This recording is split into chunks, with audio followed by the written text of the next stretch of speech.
simply sit down, decide what you want, write it on a card, carry the card in your pocket, and read it as often as possible every day.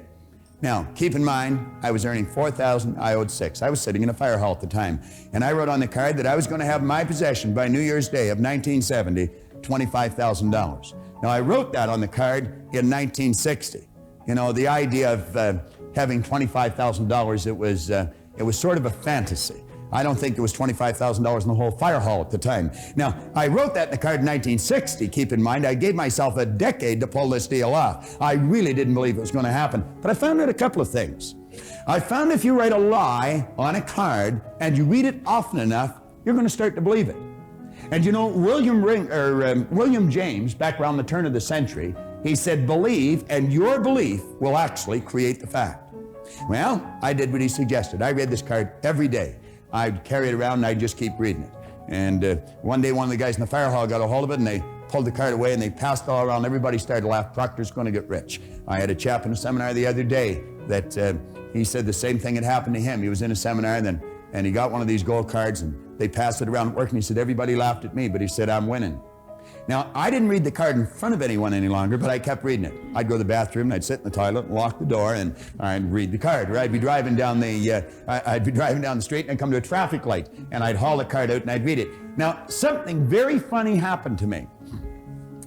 1 year later, I was earning $175,000 a year.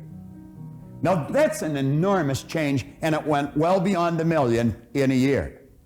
Now, that was not supposed to happen. See, everything I'd been taught since I was a little boy indicated that if you don't go to school, you can't win. If you don't have business experience, you can't win. I had not gone to school. My second month in high school, they asked me to leave. I'll never forget how happy I was when they made that decision. As I look back, they were probably much happier than I was when they made that decision. But here I was, I was 16, I had very little knowledge, I had absolutely no skills, and at the very best, my attitude was poor. What chance did I have? I really didn't have any, but I didn't know that. And so I just bummed around from job to job, in and out of the Navy, in and out of factories, in and out of bars, mostly in and out of the bars, until I was 26. Here I was at 26 when Ray sat down with me. I had very little knowledge, absolutely no skills, and my attitude had not improved greatly. But he introduced me to this idea, and I found out it doesn't matter what's happened in the past. You may not have a colorful background, and maybe you have. You may not have a lot of formal education, and maybe you have.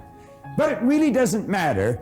If you've got a goal and you're willing to stick to it and study the laws, you're going to find out that you can win.